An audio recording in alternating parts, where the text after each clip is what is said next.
Hello, it's me. If you saw my last community post, you'll know that, if you can believe this, prior to about a month ago, I have never seen an X-Men movie. Well, I've seen one, but that was like 10 years ago. And I don't know, just randomly on a whim, I just had the idea, why don't I just watch them all in a row? Like, I've never seen them before. I know opinions are all over the place. So, let's see what I think. And so, I did. I watched them all. I think, like, generally, like, one per day, and then maybe a couple gaps of, like, some things where I was doing other things. But I have watched them all. I don't know how many there are in the series right now. I'm gonna look at that right now. Thank you, Wikipedia. All 13 of them. Yeah, this is kind of a roller coaster. So I want to talk about them, especially since right in the middle of my watching, I think I was about to watch The Last Stand. That's when Marvel announced that the cast for Avengers Doomsday, including like several of the actors from like the older movies. You got Patrick Stewart and Ian McKellen and Rebecca Romijn and James Marsden and Alan Cumming, which I thought was really funny considering he didn't really have much of anything nice to say about the makeup process of being Nightcrawler next to, but we'll get to that. But yeah, I guess the X-Men are becoming more relevant. I know there's that X-Men 97 show from last year that apparently is amazing, but I haven't seen it yet.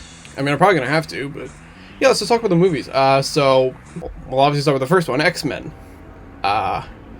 This is from 2000. This is a very interesting film because, like, while I think Blade 1 was already out. This is, like, the first, like, big one that made people go, oh, I guess we can take superhero movies seriously again. Because, remember, Batman and Robin was, like, 3 or 4 years ago. And there was also Steel, and those were atrocious. Yeah, superhero movies were kind of in trouble. And this is, like, one of the big first steps to, get superhero movies back. Spider-Man would sort of, like, take it even further, like 2 years later. And as such, there are a lot of changes that I imagine a lot of modern viewers would probably scoff at. But yeah, this had a pretty kind of relatively small budget at the time. It was like only like 75 million because, you know, people didn't really have much faith in them. But it was a success, made almost 300 million, and it was well received by critics and audiences. At least at the time. I imagine opinions have shifted a bit with more faithful comic book movies, including some of the later X-Men films, actually. But again, let's talk about the story. So yeah, we all know, like, this is really funny because, like, everyone knows Hugh Jackman as Wolverine is the main character of the series, much to the annoyance of a lot of fans of the other X-Men. He's not billed first. It's Patrick Stewart's the one who's billed first, because at the time, Hugh Jackman was kind of a nobody. Like, this was like his first like big role, like, here, especially in the U.S. where nobody knew who Hugh Jackman was. But then, like, he really won people over with Wolverine. And yeah, but like, it's kind of weird because, like, a lot of the first part of the movie is like told through like Rogue's perspective. I don't know much about the X-Men. Like, I've played the Marvel vs. Capcom games, and now I've watched these movies, and that's kind of it. Apart from some like general osmosis about characters like Wolverine and Magneto. So I don't know much about like how they're on the comics, but I do know this is not what Rogue is usually like. They sort of have her as this small, kind of meek girl who's understandably depressed because, like, she can't touch people without draining their powers. But I find it interesting that, like, a lot of the movies told from, like, her perspective, although it quickly switches to Logan, like, once the other X-Men get involved. I know a lot of people, like, really don't like the suits. I know the actors didn't like them because they were hard to move around in. Like, those, like, black leather suits. Which is, like, again, because, like, at the time I thought those, like, yellow suits would look pretty silly. I mean, like, Cyclops even says, what would you prefer? Yellow spandex? I think they look fine, but, like, I'd be lying if I said they were, like, what I would imagine the characters would just actually wear. Hugh Jackman is fantastic as Wolverine. This is not his best performance. He'd obviously grow into the role. I've noticed that like half the people in this like cast are trying to do like accents that aren't normally what they do, and it just sounds kind of weird. Like Hugh Jackman, there's some of his native Australian accent that slips through here. It gets covered up pretty well in later movies. Anna Paquin as Rogue. She's kind of trying to do the character's southern accent sometimes, but only sometimes, which means that whenever I hear it, it gets off as really jarring. She would kind of drop that later. And Halle Berry as Storm, whose wig is really funny, and though that would also get better in later films. Kind of tries to go for like this sort of African style accent, but it again just sounds really awkward. But yeah, I think the plot here, it works. Like, I think it works pretty well. You know, like, Wolverine and Rogue, like, you know, get to, like, the school. Well, like, Wolverine is knocked out after a battle with Sabretooth, who barely speaks in the movie. Like, I think Sabretooth is a total of, like, 2 lines. And, like, Cyclops and Storm have to go save him. And they bring him back to, like, Professor X's school. I didn't know this before looking into it. Apparently Professor X isn't actually supposed to be British. Like in the comics, he's American. But Patrick Stewart has become so ingrained in everyone's minds that, like, most people just... The British accent is just now a part of the character. And, yeah, and Wolverine is, of course, sort of like, what the hell is all this? This is weird. But hey, that Jean Grey's pretty hot. I know Jean doesn't really do much here. Honestly, most of them don't really do much throughout the movie. The later movies would do more with them. But Jean is like the one that sort of stands out as I don't really know what she is about in this first one. Like, she's just pretty and nice, and is also Cyclops' girlfriend. Although Logan obviously probably has something to say about that. I guess I talk about Magneto. Like, yeah, Ian McKellen, again, I don't know why you have, like, a German-Polish guy played by a Brit. And he just has Ian McKellen's normal accent. But yeah, he's great. Like, he is probably my favorite thing in this movie aside from Hugh Jackman. Because, like, I know him as Gandalf. And, while I like Gandalf a lot more than Magneto, it is really fun to see, like, Ian McKellen play, like, the exact opposite kind of character that I'm used to seeing from him.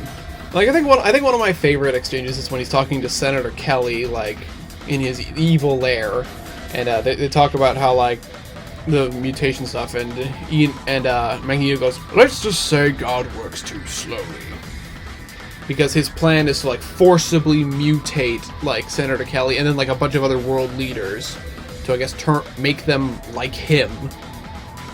Which, alright. The effect for that is terrible, by the way. I know, it's a small budget and it was 2000, but, like, it's this weird white blob that just sort of, like, balloons outwards.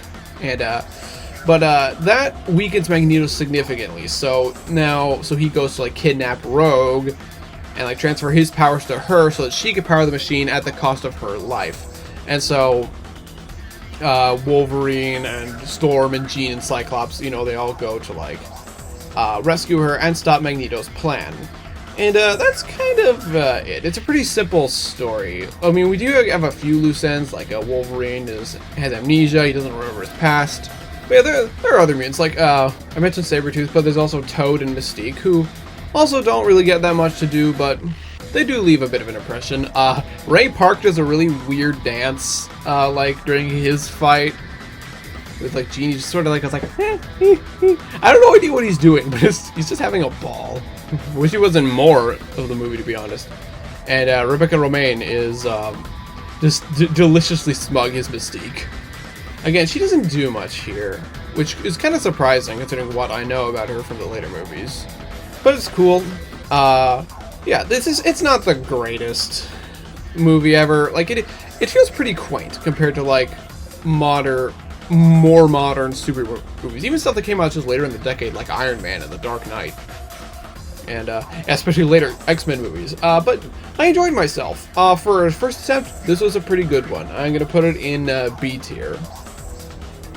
And that means we're moving on to the sequel, X2.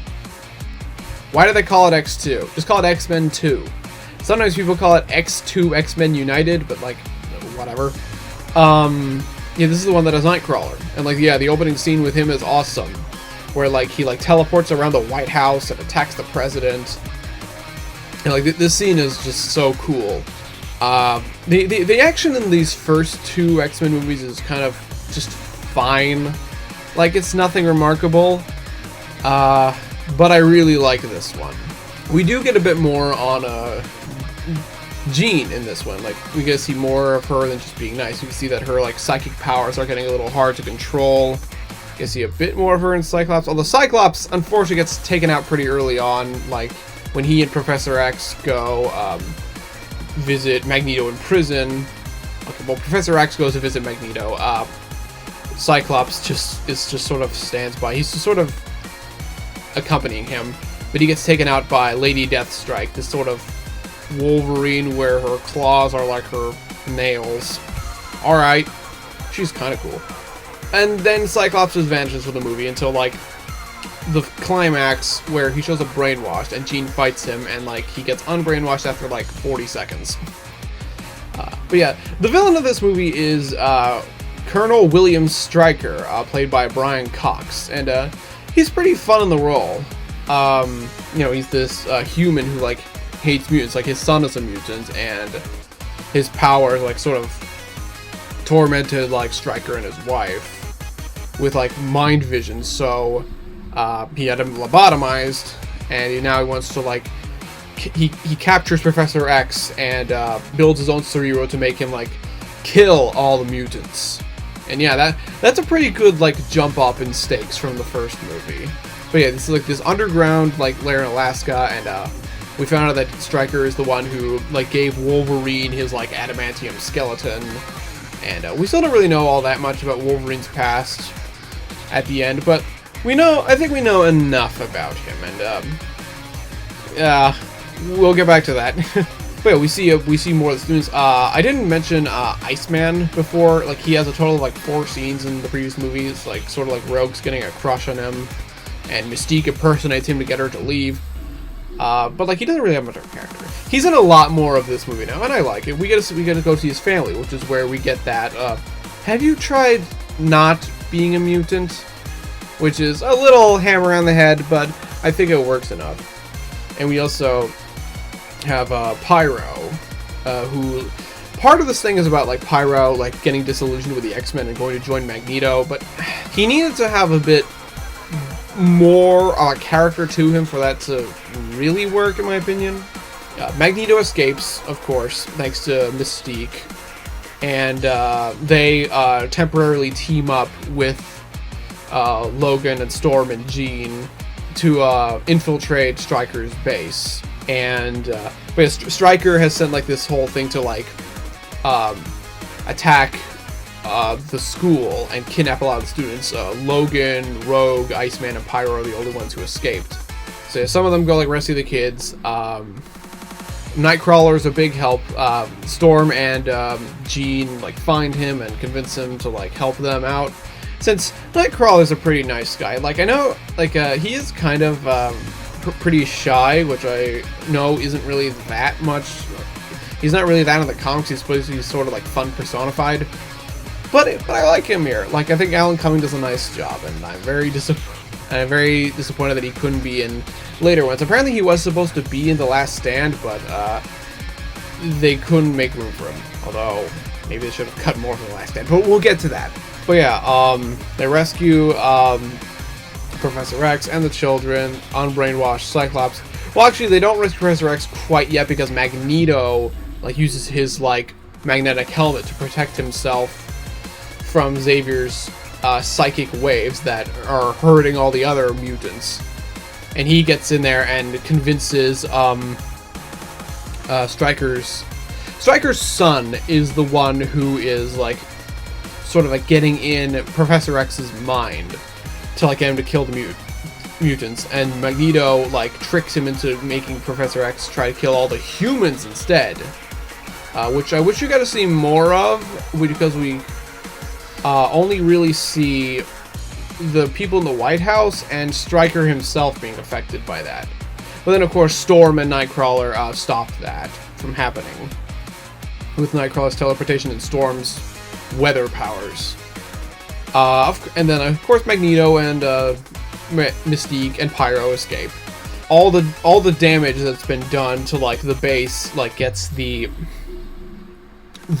water like breaking through, like breaks the dam and is like about to like drown them all, but Jean uses her telekinesis to like stop the water from like hitting gets them to escape, and then she like dies.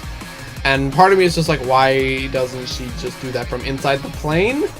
I don't know. There might be a reason that I just don't know.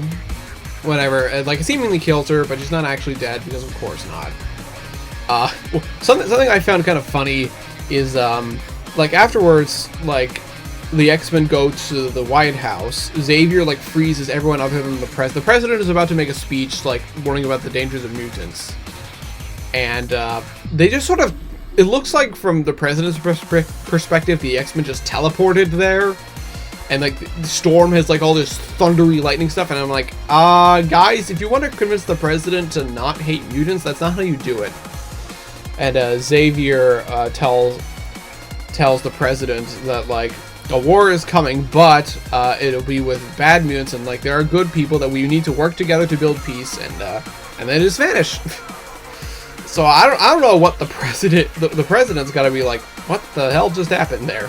Of course, Jean like comes back. We see like this like phoenix shape because her mutant thing is the phoenix coming up from the lake, and that leads into the last stand. But X2, I think X2 is pretty good. I do think it is definitely better than the first film. They definitely are finding their stride. It's still a B tier, but it's more of a higher B tier than the first X-Men.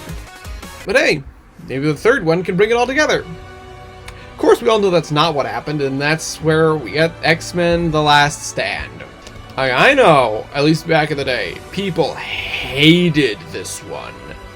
And I can see why, like, it's kind of a mess.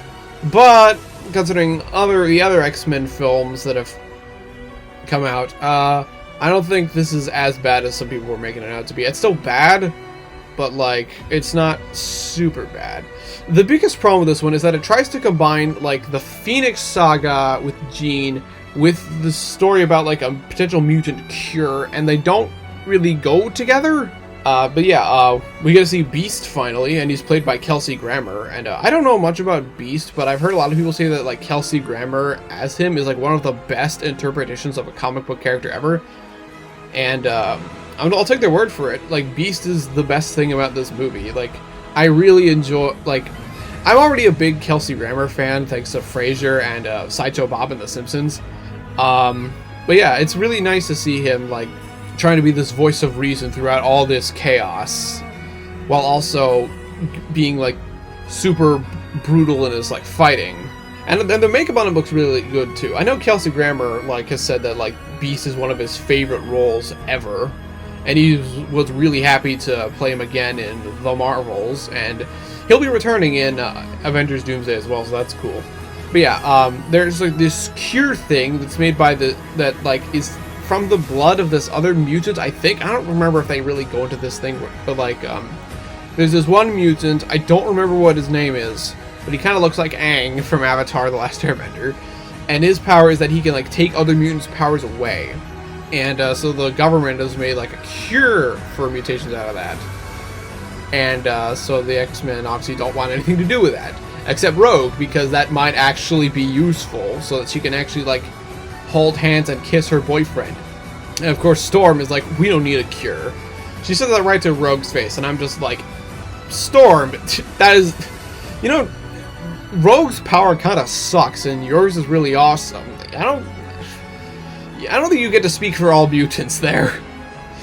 By the way, Storm's wig has gotten better over the past few movies. I actually really like this one. I really like how it like it's sort of shorter, but it like sort of flies out. I think it looked really good on Halle Berry. I want to mention like the first shot of the movie, the first section of the movie is a younger like Professor X and Magneto, like going to meet young Jean at her like house before as they're inviting her to join the X-Men. And this is one of the earliest attempts at like digital de-aging. And on Patrick Stewart, it looks pretty good, like even like almost 20 years later. It does not look very good on Ian McKellen though. It sort of makes his face look like he's made out of plastic. But yeah, Magneto like and Mystique and Pyro are like, you know, setting up this like whole like army of mutants who don't want the cure, and you go to attack, but like Mystique like blocks Magneto from like being shot with a cure gun, and she gets turned into a human. And Magneto just goes, "I'm sorry, my dear, you're not one of us anymore," even though she just saved you, you asshole. What the hell is wrong with you, man? I mean, I guess they could have like you know, like Magneto is so caught up in his bigotry towards humans that like he will discard even a mutant who was just turned human even though she just tried to save him. But I don't know, it still feels kind of like an asshole move for Magneto that I don't think really fits him, at least in this continuity. Yeah, Jean's alive. Cyclops somehow like senses like her revival, like he gets like her voice in her head, and he goes to the lake, and Jean blows him up. The actual reason is because for both Cyclops and Mystique disappearing from the movie is because James Marsden and Rebecca Romaine had other arrangements, so they couldn't be on the set for Last Stand for very long. James Marsden actually followed the previous two X-Men films director, Bryan Singer, onto Superman Returns. I hope that worked out for you. Superman Returns sucks. It might actually be worse than The Last Stand, honestly. But yeah, and then like Logan and Storm find Jean, they bring her to the X-Mansion, and then she like wakes up and wreaks havoc and runs away, and like they go to Jean's hiding at her parents' house, and Professor X and Magneto go to like talk some sense into her, but then she like Thanos snaps Professor X, and by that I mean like he gets sort of disintegrated. Magneto is understandably pretty distraught because Professor X, you know, that they were friends, even though they're frenemies. And but he does still want to use Jean as sort of his ultimate weapon, and I'm like, what? I thought he would like hold something against her because of she killed Professor X, but like I guess not. We do get a really good line from Magneto when Pyro says that he could have killed the professor. Magneto goes, "Charles Xavier did more for mutants than you will ever know. It's only a shame that he had to die in order for our dream to be realized," or something like that. But yeah, Magneto is still, weird inconsistencies aside here, he is still one of the better parts of this movie alongside Beast. And Kitty Pryde. I did not know Kitty Pryde was in this movie. She's played by Elliot Page, back when he was going by Ellen Page. And she gets way more screen time than Rogue, honestly. And it's sort of like Bobby like starts to like want to go out with it. Like, we have an ice skating scene, and Rogue is like, "Oh man, Rogue barely does anything in this trilogy." Like, I think the most heroic thing she does is bring over the plane in X2 to like get all the mutants out, but like that's it. She is so useless. And I mentioned there are a lot of Rogue fans that are pretty pissed at her incarnation here. Again, I don't know much about the character. I just seen her in Marvel vs. Capcom, so that's my only frame of reference for her. Then there's like this, I talked about the action in the previous films being just sort of fine, but the action here is a lot better. Like, even just Magneto, like, standing in the middle of the road and, like, flipping over the cars and the truck that was holding Mystique prisoner is just way cooler than, like, anything that any of his magnetic powers that he did before. But like then we get the bridge scene where Magneto and his army are standing on a bridge. He lifts the bridge and turns it all the way to Alcatraz, and they want to, so that they can like kill the mutant whose gene is used to create the cure. But yeah, and then they have their big battle, like, and it's pretty fun. You know, you got Logan and Storm and Kitty and Beast and Iceman. They're all in the fight. Kitty like saves the young mutant Jimmy from the Juggernaut, and that's where we get that stupid meme line, "I'm the Juggernaut, bitch," which sounds just as ridiculous in context as it does out of context. Something I find interesting is like we have say a Logan and Beast, like Magneto sends like all the lesser mutants out first, like the pawns go first, which is kind of an asshole move since considering how much he proclaims to care about mutants, but I understand like his tactics, you know, send the lesser stuff out to tire them out before he sends in the big guys with Juggernaut and Pyro. We got Logan and Beast work together, like they distract Magneto and then inject him with the cure, which takes away his powers. And like Ian McKellen like actually does quite a good job of selling just how shocked he is that this is happening, even if he does look kind of silly crawling across the ground. And then Jean awakens and starts to like vaporize everybody. And I'm pretty sure this is not how it goes in the comics, but like I like how Logan is the only one who can stop her because of his healing factor. The effects of like his like skin like melting off and coming back on, you can see part of his adamantium skeleton like in there. It still looks really good. Like all these years later, the effects in this movie are way better than the previous two. But Jean momentarily gains consciousness, and Logan like stabs her and kills her. And he's like super torn up about it, even though he's probably only known her for like 5 days. This is something that's always been weird, because like this and the Wolverine treat like Jean as like Logan's like one true love, but he barely knew her. He barely spent any time with her. So like, I'm sorry, I don't know. I don't know. This, from a story perspective, this climax is a complete disaster. Like, very little of it makes sense, but it looks cool. It looks really cool. Like, why do they fuse this Phoenix Saga with the Cure stuff? Like, it makes no sense to me. Oh yeah, talking about acting.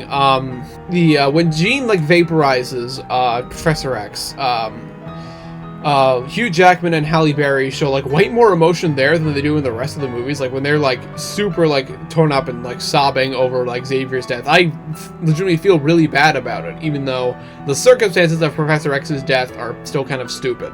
Oh yeah, really shout outs to the kid who plays young Angel in the flashbacks. Like children often have a hard time with like crying scenes. Heck, a lot of adults do, but like this kid, he goes like hard when he's like cutting off his wings to like prevent his dad from seeing him, and when he's like tearfully apologizing to his dad, like that is like powerful. Like I feel so bad for this kid. And then Angel shows up in like 3 other scenes and is never in there again, despite being the 3rd biggest character on the poster. Yeah, this movie sucks, but I kind of like it. It's definitely going in D tier. I'm not putting it in an F. There's too much stuff that I legitimately like. Oh, and also, I forgot the post-credits scene has Professor X being like transferring his mind to like another body, and I'm just like, what? What was the one to kill him? Oh, and also Magneto, like even though after he got a cure, he's at a chessboard and he moves a metal chess piece. I'm like, what?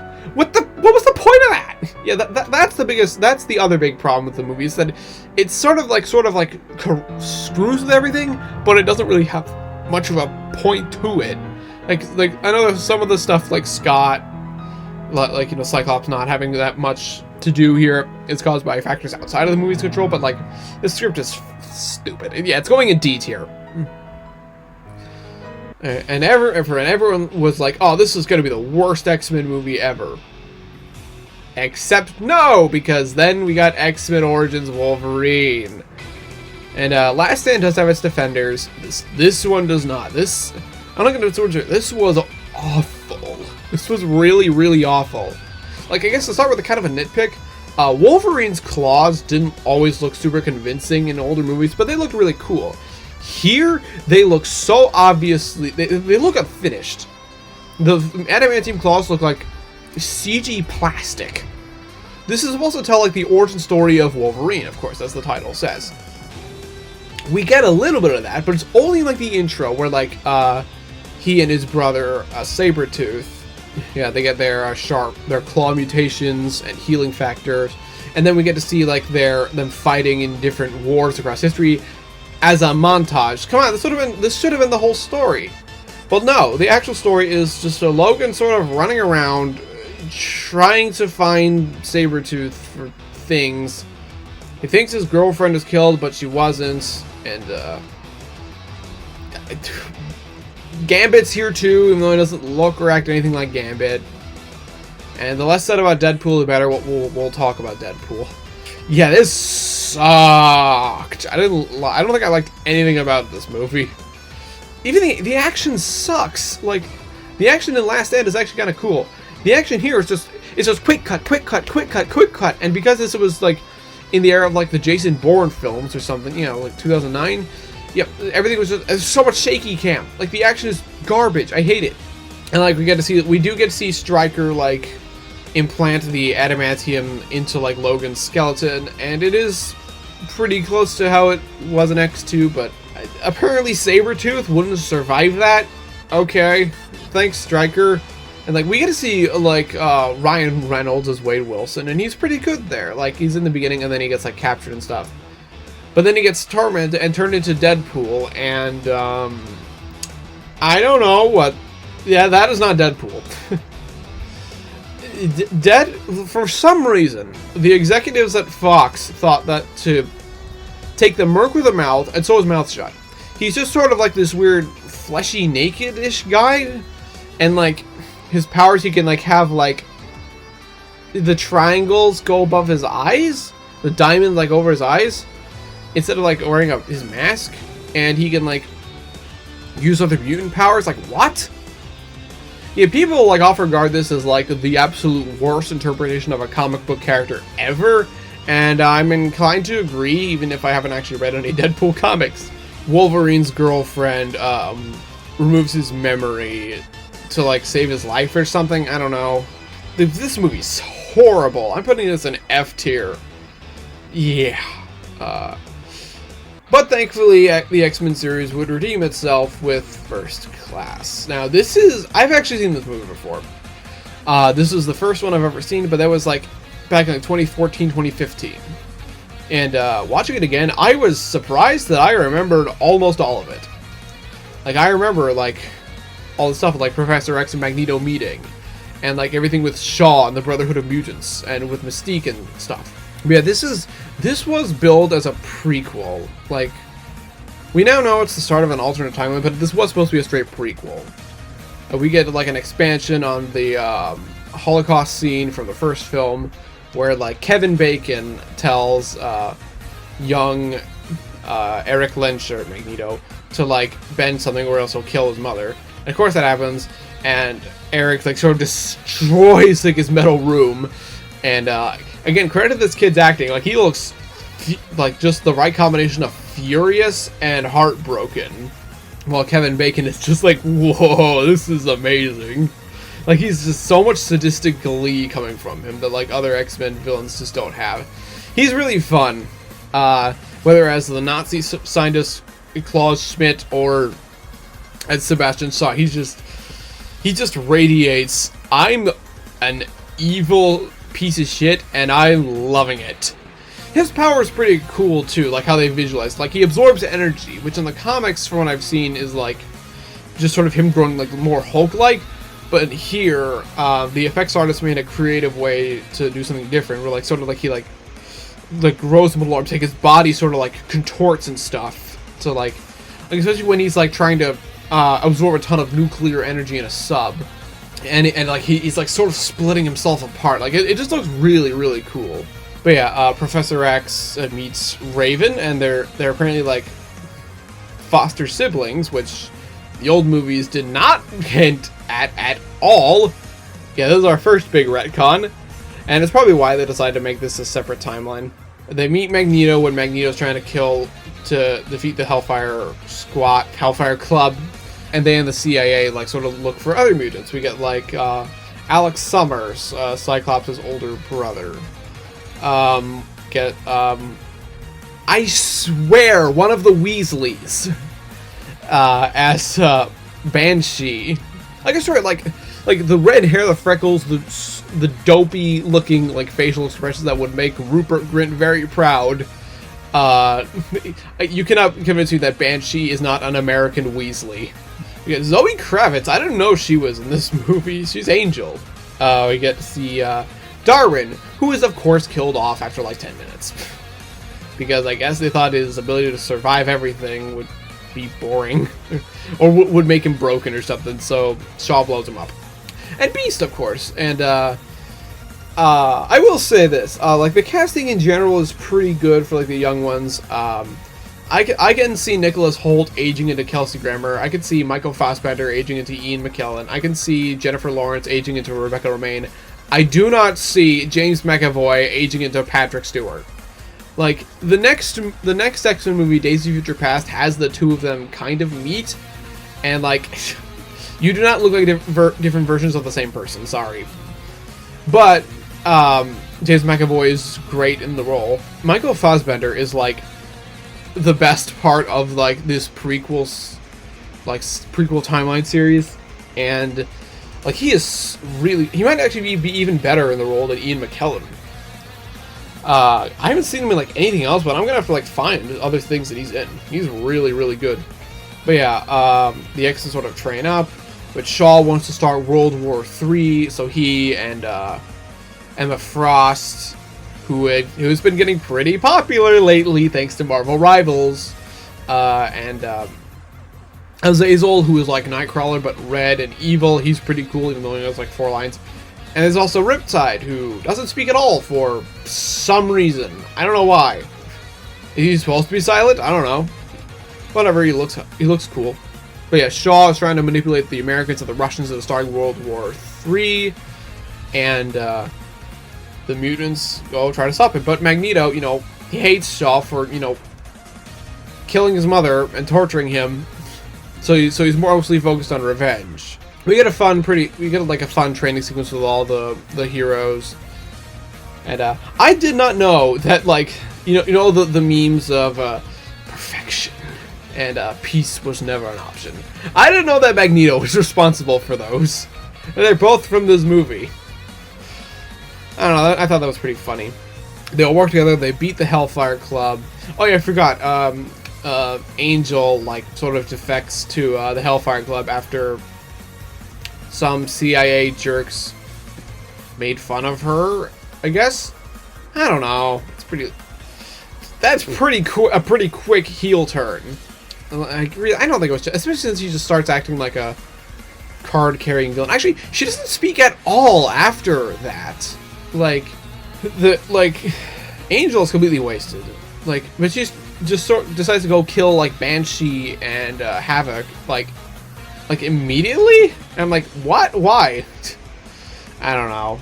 We never see her again after this, so Magneto and Professor X work together to get Shaw's helmet off him so Professor X can freeze him, and Magneto decides to kill him with the coin that Shaw tried to make him move before.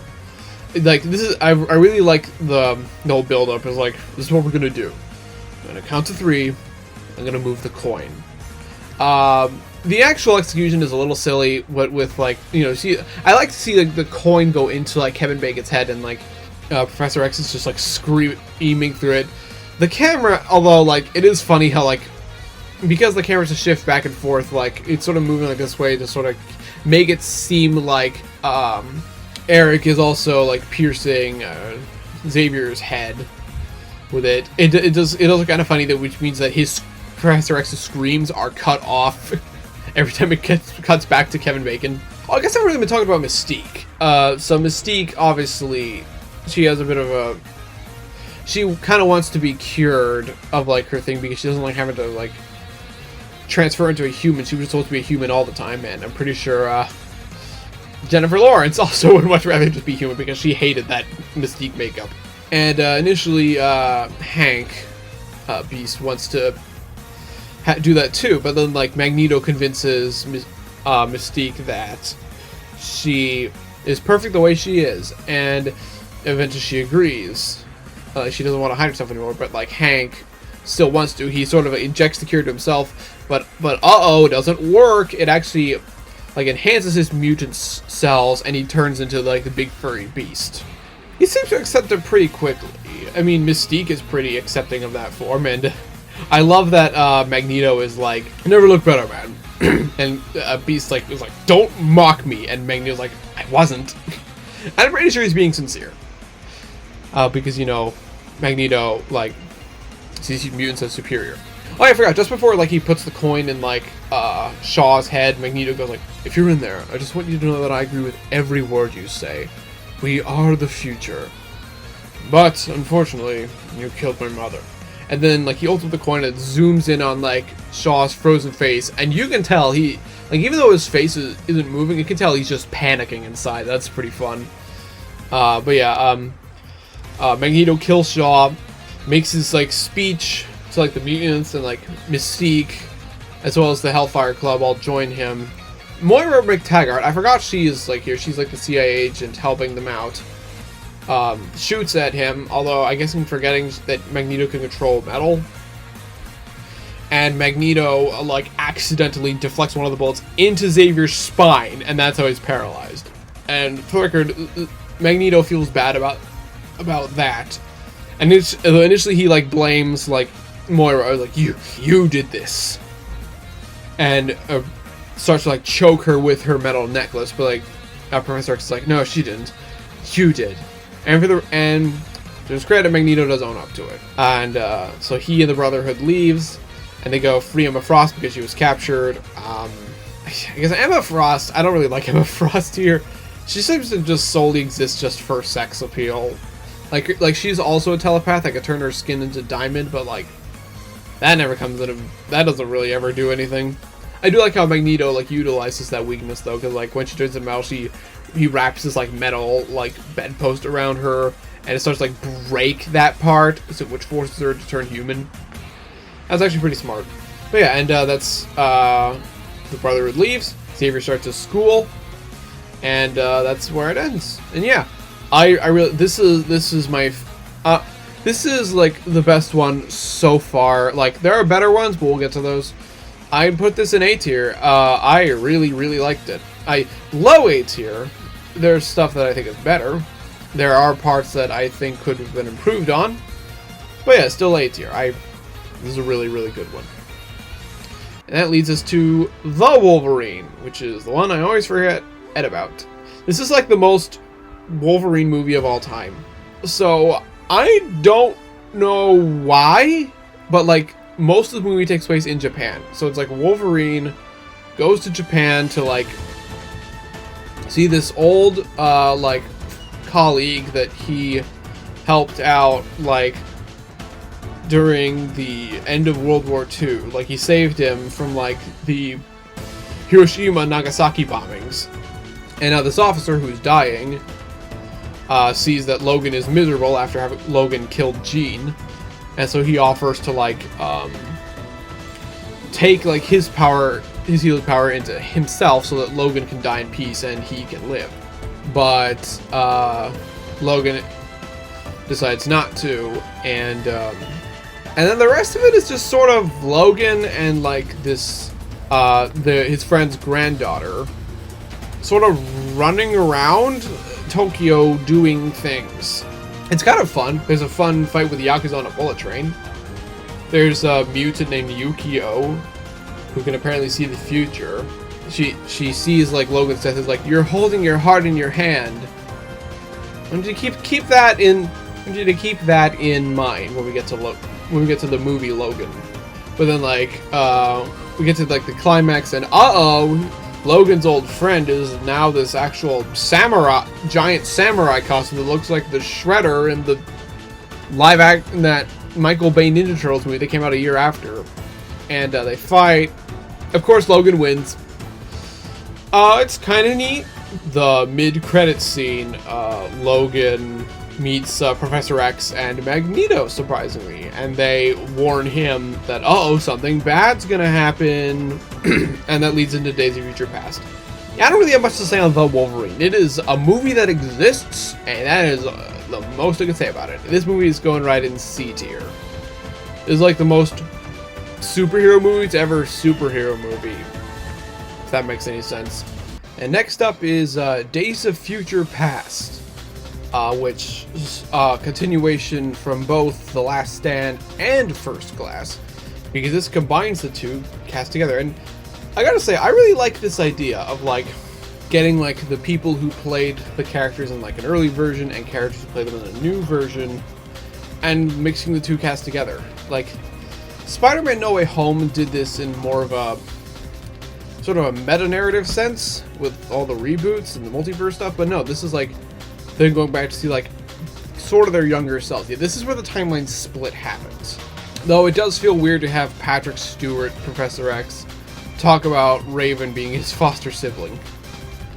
Alright, so basically what happens is that there's a bad future in 2023, okay, where like a bunch of robots named the Sentinels have been created to kill mutants, as well as humans who could potentially have mutant offspring or try to protect them.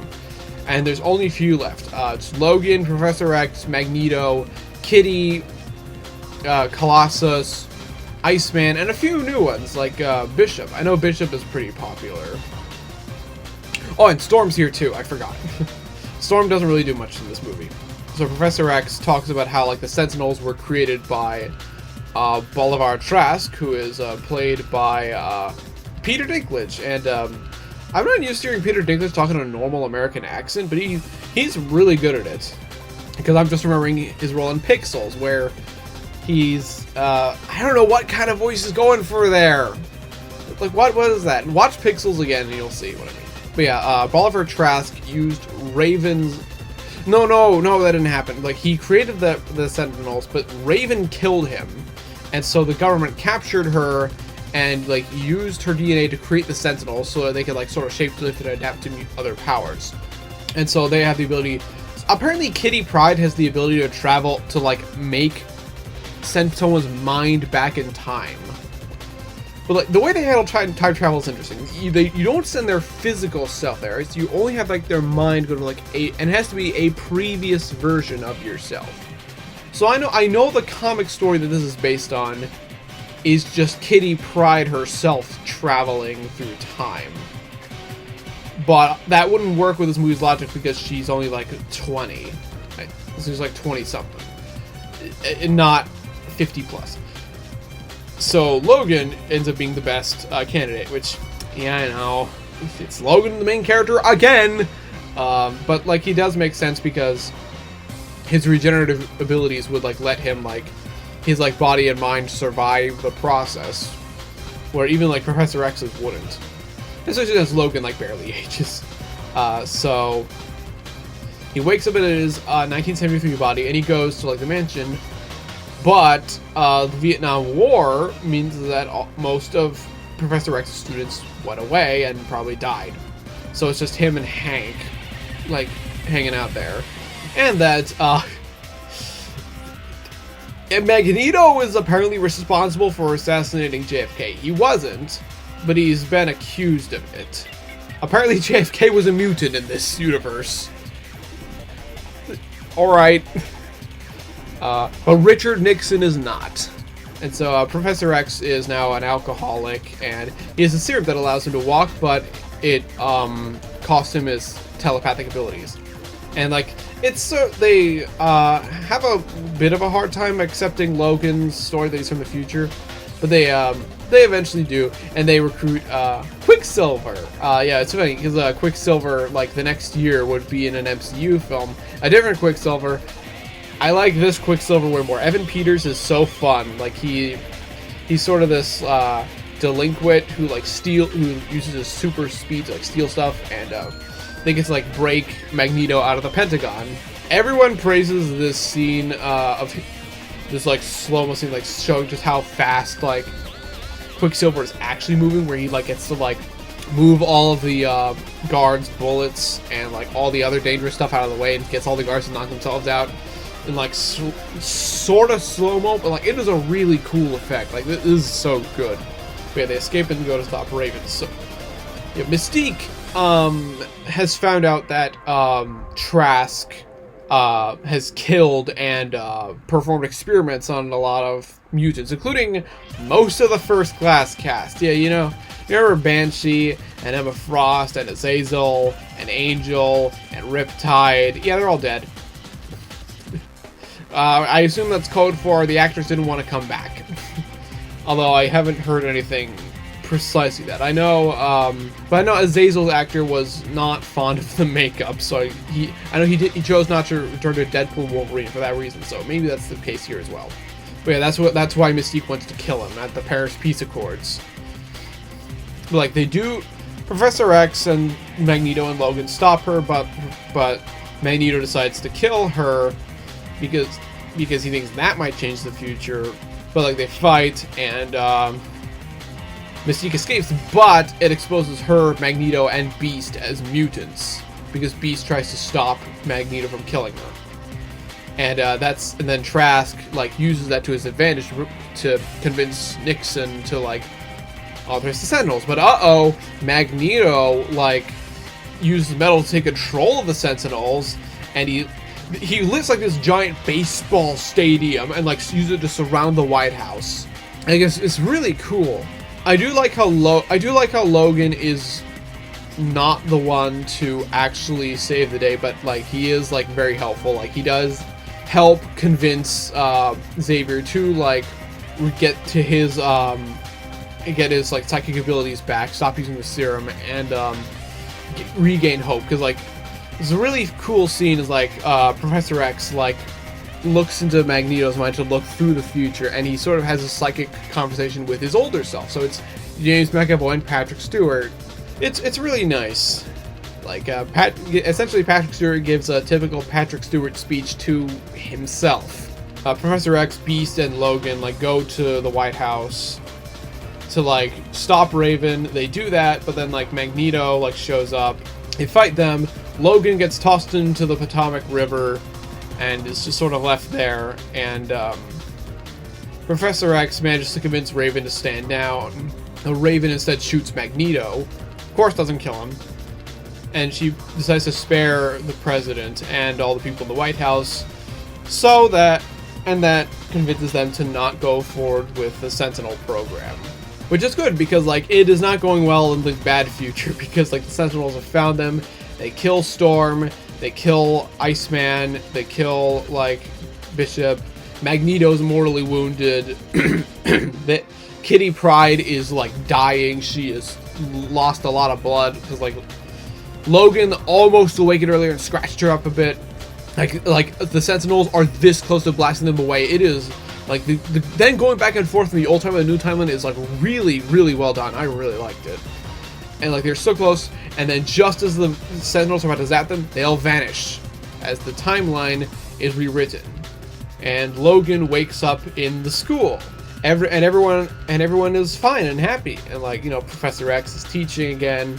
Bob, Iceman, and Rogue are together again. Kitty Pryde is apparently a teacher now. Good for her. Beast is still here. Kelsey Grammer got to have like a small cameo here. Morning, Logan. Late start. And Cyclops and Jean are now alive again. And this is where this timeline ends. That's where the old timeline sort of ends. They get their happy ending. But in the past, Logan's past self is still in the Potomac River, and she's rescued by a young Stryker. Except it's actually Mystique in disguise. They do nothing with this in later movies. But yeah, this out of the ones that are actually titled X-Men, this is my favorite of the bunch. This is also an A tier. This is a higher A tier than First Class. I don't think it's quite S tier though. I don't know. I think it lacks like one really big like scene for me to want to put it in S tier. There is an S tier X-Men movie, and I'm pretty sure you all know what it is, but it's not Days of Future Past. But still, Days of Future Past is great. This is going in A tier. Next is Deadpool. So I watched the Deadpool movies actually after the others because, you know, I just sort of felt like it. I just sort of felt like watching all the Deadpools back to back. Yeah, Deadpool. I know when this came out, this was huge. Like, people were like, "Holy cow, this is like actually really different and unique." Because like it's like one of the earliest like R-rated like superhero films. Like, and yeah, they take full advantage of it. Like, Deadpool like swears his ass off. There's a ton of gore. The best way I can describe this is fun. I don't like it as much as like other people did. I mean, granted, the novelty of Deadpool is sort of worn off. This is actually filmed at a pretty low budget, only $58 million, and it made like well over 10 times that amount. Like, I know Fox was really hesitant on making this movie at all. It took like Ryan Reynolds making some test footage and it getting leaked to get them to make it, to get them to greenlight it at all. But thank goodness it did, because this is a fun movie. The story itself is pretty typical. It's sort of like Wade Wilson is diagnosed with like terminal cancer, but there's this guy who says, "Hey, I can heal your cancer and make you a superhero." And so Wade is like, "Okay, sure, I'll do that." And like, of course it's a torture device, but it does give him like, it's supposed to awaken his mutant genes, and it does give him regenerative healing, which also just super scars his body, and like he's like ashamed to see his girlfriend now, so he becomes this sort of like, he becomes the merc with a mouth, and he tears up a bunch of bad guys and and gets revenge on the guy who disfigured him, and he gets back with his girlfriend, which is nice. Yeah, this is a very simple story. Like, this is, you're clearly here for the humor, and the humor is funny enough. Like, it's pretty, like, I don't know, a lot of people are getting really tired of, like, this meta humor stuff. Like, Deadpool, in the comics, is basically that, so this is a pretty faithful interpretation of the character. Yeah, you can tell how low the budget was, because, like, we do see, like, a part of, like, the X-Men school. We get to see, like, Colossus, who is now a more comic-accurate Russian metal guy. And my favorite superhero name of all time, Negasonic Teenage Warhead. But like, that's it. Like, and of course Deadpool lampshades it. Like what? You didn't have the money to get at the mall? But yeah, this actually works really well as a sale. You can totally watch this and not have watched any of the X-Men movies and still have a good time. That's all I can really say about Deadpool. It's a good time. I'm putting it in B tier. That may seem a little low to some of you, but I enjoyed it fine. Which is more than I can say for X-Men Apocalypse. Welcome back, bad X-Men movies. It's been too long. So this story is about Apocalypse, played by Oscar Isaac. And I'm going to be honest, I don't recognize Oscar Isaac at all in that makeup. Or the voice. I mean, he's a great actor, but like, why'd they even pick him? I know Oscar Isaac is not a fan of this thing either. He hated the makeup.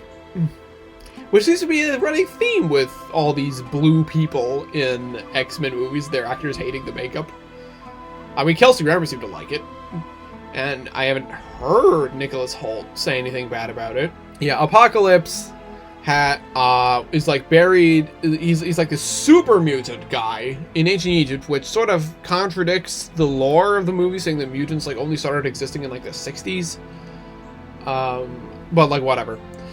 And he's buried alive by some conspirators, but he is like awoken by like some sort of worshippers who, like, I guess are trying to resurrect him in like we're in the 1980s now, and this is also where we meet young Cyclops and Jean and Storm.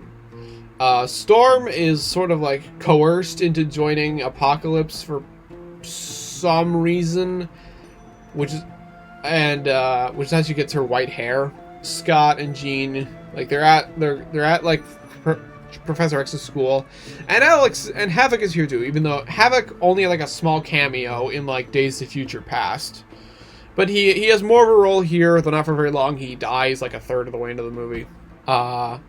And Magneto somehow wasn't arrested again, even though he tried to kill the president.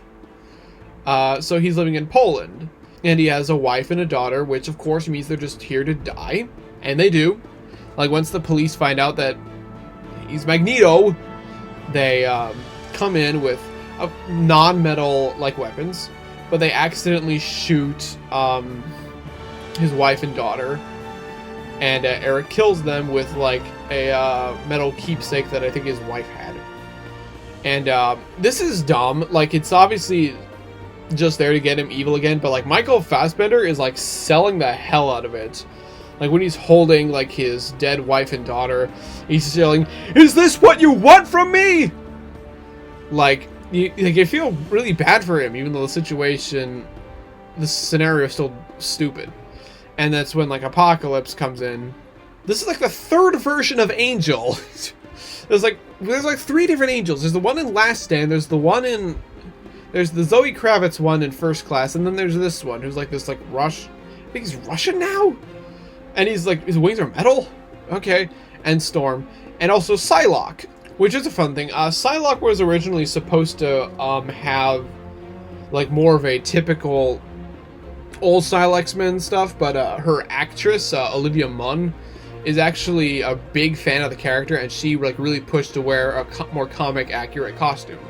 So that's pretty neat. But yeah, we also get to see a young Nightcrawler, who is still kind of meek. He's still kind of meek like the original, but he's very nice. He's fun. I like him. And he joins Raven, and after Raven finds out what happened to Magneto, she decides to go to Professor X. They team up to like help like find Magneto, but unfortunately Apocalypse finds him first, and it's like Magneto, Psylocke, Storm, and Angel are his 4 horsemen, which they have to spell out because this movie thinks we're dumb. And Quicksilver's here too. Oh, by the way, I should mention there's a scene where like Cyclops, Jean, Nightcrawler, and Jubilee, who is in this movie for like 3 minutes, go to the mall, and they go to watch Return of the Jedi because it's 1983, and they aren't that impressed, which is really funny because like back in the day, like the general consensus was that people like Return of the Jedi more than Empire Strikes Back, even though that has shifted over the years. And Jean makes a very subtle remark that, well, at least we can all agree the third one is the worst.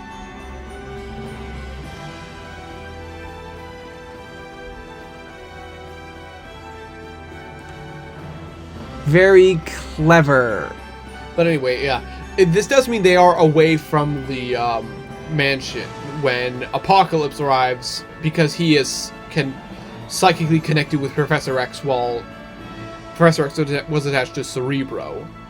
And Havoc tries to blow him up, but ends up accidentally like blowing up the entire mansion. But Quicksilver arrives and manages to rescue almost everyone in time with another really fun scene. Like, especially, I love all the creative ways, like he like throws people like out of the mansion, and also gets this dog with a piece of pizza in his mouth. But like Alex was too close to the blast, and so Quicksilver could not save him. Oh, and also Quicksilver knows that Magneto is his father. This is brought up twice and never to Magneto, so I don't know what the point of that was. I know it's the case in the comics, which, yeah, in the comics, I know Magneto's not in the MCU, but Scarlet Witch is technically Magneto's daughter. Wonder how that's gonna work. But yeah, and also the survivors are all captured by who else? Stryker. Why does Stryker keep showing up? Like, I get like in the Wolverine origin story, but like, okay, I know why he's here, because Wolverine has essentially an extended cameo where like Jean unleashes, like Wolverine's been brainwashed by Stryker. Even though in the last movie we saw that Mystique had disguised herself as Stryker. So how did he get into the real Stryker's clutches? Whatever. But like, Wolverine tears a bunch of them apart. Jean restores some of his memories, and Wolverine runs away, and that's, you know, the last we see of him. Apocalypse kidnaps Professor X to transfer his consciousness into his body to gain the psychic powers, and that's how Professor X loses his hair. Like, through this big, like, psychic attack. And, James McAvoy actually looks quite good and bald. I remember, like, he talked about, like, he had to, like, he shaved his head. Like, he preemptively shaved his head, like, at the beginning of First Class because he thought he would be playing Bald Professor X, only for it to be told that, no, you're still gonna have your full head of hair. And so he had to wear a bunch of hair extensions for, like, the first section of filmmaking. But yeah, Magneto tries to alter the Earth's magnetic field and causes a bunch of destruction. But yeah, the X-Men come along, Quicksilver and Mystique convince Magneto to turn against Apocalypse. Storm just kind of decides to turn good somehow. Angel dies, and Psylocke just sort of walks away. Quicksilver has a fun section where he's beating up Apocalypse, but Apocalypse like traps his foot in the earth. And Jean, like with Professor X's help, turns into the Phoenix and disintegrates Apocalypse. Okay. Magneto and Jean help reconstruct the school, although Magneto decides to leave again. Yeah, that's kind of where the movie ends. This was not good. This wasn't good at all. I hesitate to say, like, it's less of a mess than The Last Stand. I don't know. I think it's a little better than The Last Stand, like, objectively speaking.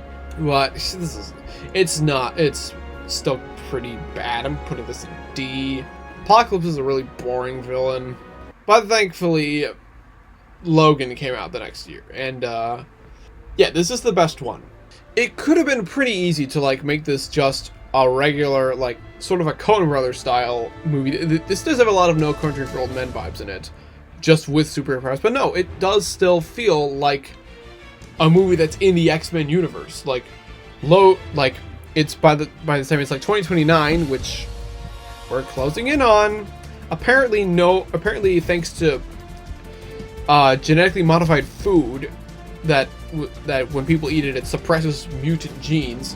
No mutants have been born in like 20 years, and Logan's getting older, his healing ability is getting worse, he's been poisoned by his adamantium skeleton, and he is like taking care of Professor X, Patrick Stewart again, and Professor X is like, he's in such a sad state, like he's got dementia, and he has like telepathic seizures, freeze people against their will, like, but he can't control them, and they've killed people. Like, we see like the effects of them like in the middle of like the film, where like Logan is like visibly like struggling against it, and like everyone else, like people are unable to breathe, so it like kills people. There's this little bit of exposition in like a radio report that says that one of these things killed the X-Men, and Logan is like generally set in its own separate timeline because of that. Because there's a lot of people who don't want to think that like after Days of Future Past, they all just die. Thanks to Professor X. But yeah, Logan has to like escort this young girl named Laura, who has Wolverine claws and a healing factor, to this apparent like mutant refuge in Canada.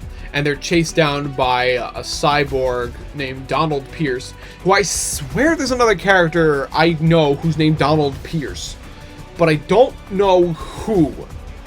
And also this clone of Logan named X-24, which Laura's superior name is X-23, because like Donald Pierce is working for this company named Essex, who or Transigen or whatever, they like train, like they eliminated the mutant gene in most people because they wanted to have specific access to control them, and so they have like a bunch of children, essentially test tube babies.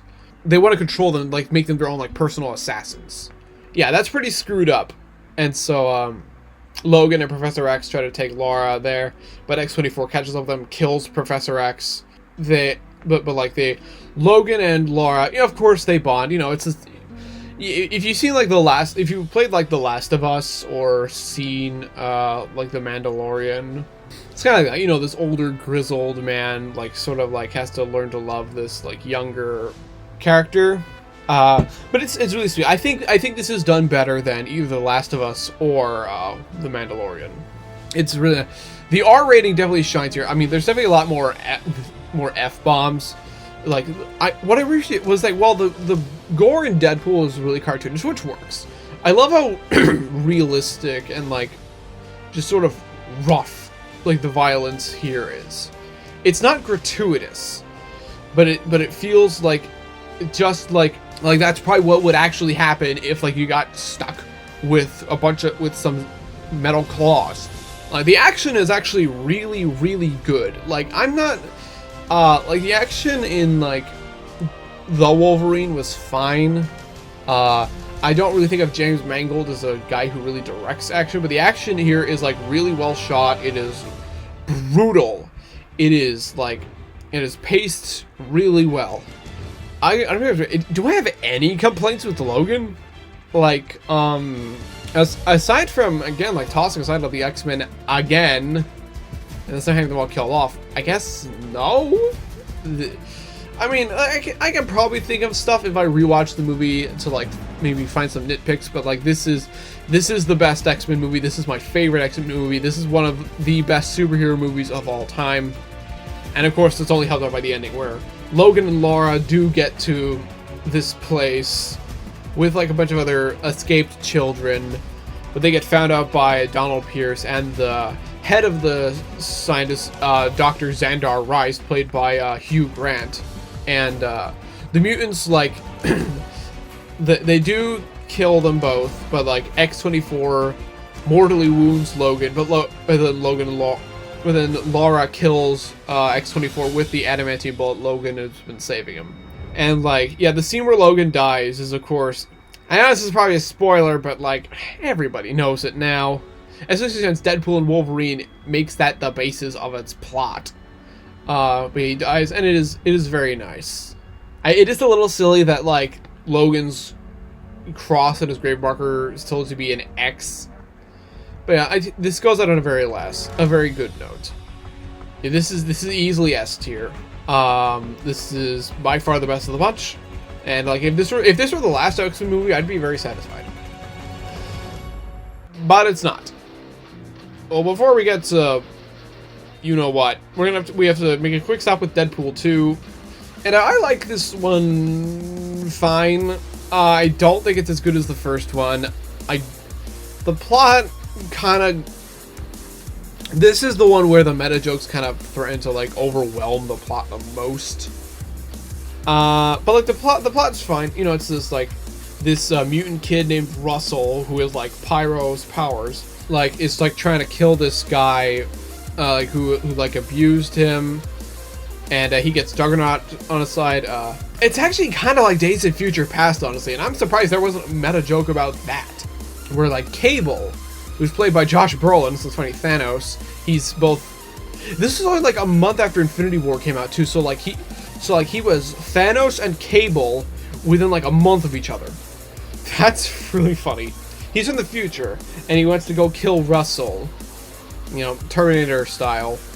They definitely make a meta joke about Terminator, because Russell, like, once he kills the awful orphanage guy, is just gonna keep killing until like the world like turns to like this post-apocalyptic thing, and he kills Cable's family. And initially Deadpool doesn't want to do that, but like eventually like Deadpool convinces Cable to let him talk to Russell, talk him down. Deadpool dies, which, I mean, he does say he will die at the beginning because he's annoyed that Logan got to it first. But like Logan like comes back to life because Cable like uses his like last time travel stuff to like help get Logan back and like convince Russell to stand down. And you can tell I'm having a hard time summing it up, but that's because I'm trying to remember, honestly. This is fun. Like, it's fine. This is fine. I don't like it as much as the first one, but it's like generally all right. I'm putting it in C tier. Oh, we also get to see a new version of Yukio. You know that like mutant in like the Wolverine. Well, we have a new version of her, and she is Negasonic Teenage Warhead's girlfriend, and she is adorable. She doesn't get to do much, and I wish we got more of her, but she's really adorable. Like, even Deadpool is like even with his mask on, Deadpool is visibly trying not to smile. And like, you can't look at her and just want to smile. Let's move on to Dark Phoenix. This sucked. This was horrible. Apocalypse was already quite bad. Yeah, this movie, I know, had a lot of reworks. Like, the climax was completely reshot, and it shows this is trying to do the Phoenix Saga again, except, now granted, the entire plot line is centered around this, as opposed to The Last Stand, which only had like part of it dedicated to it. So you think it could like flesh it out more? Not really. I think the thing is, like, while I already felt like the Phoenix Saga was unearned in The Last Stand because we only got to see Jean in like 2 movies and barely at that, we got to see Jean in one. This Jean in 1 movie before. She wasn't even like one of the main. She wasn't even really a main character. It's like, how are we supposed to care about this now? And also, Professor X is kind of an asshole now for some reason. Oh, and also, by the way, this is in the 90s, and yet like everybody looks the same age as they did in their debut movies, which means like, even though like Professor X and Magneto are supposed to be in their 50s, they didn't really age up James McAvoy and Michael Fassbender much. I mean, like, Michael Fassbender's got a pretty ageless face. You look at him, he could be anywhere between 30 and 50. But James McAvoy, like, even though this is 8 years after, filmed 8 years after First Class, it's supposed to have been, like, 30 years. And no. How am I supposed to think he turns into Patrick Stewart after just 10 more years?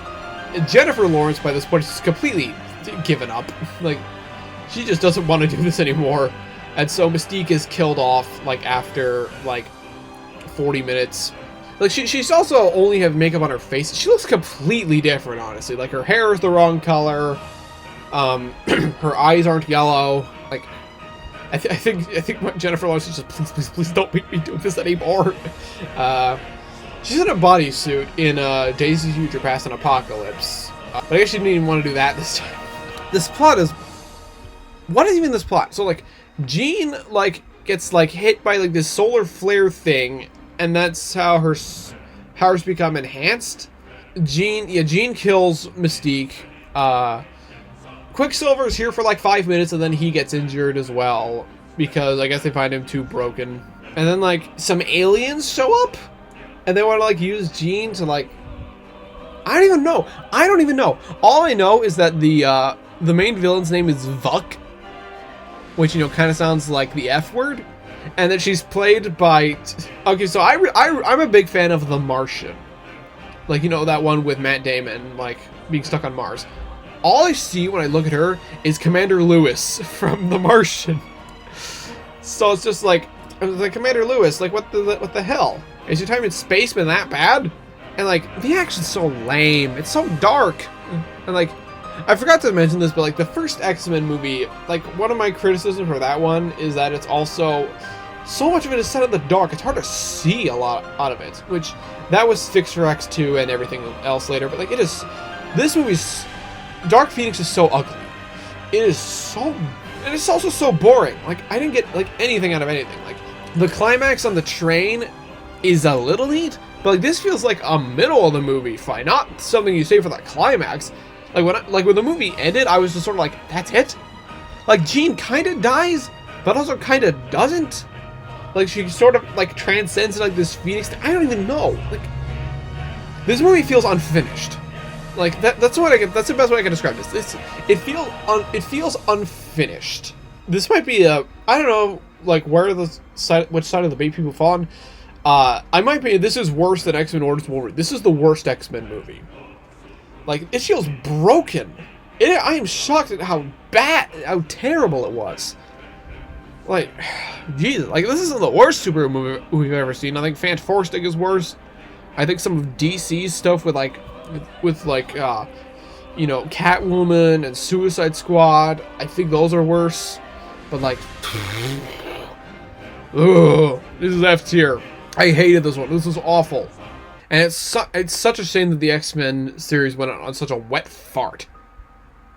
Except they didn't. Oh, not this wet fart. A completely different wet fart. Because I completely forgot the New Mutants existed until I was most of the way through this marathon.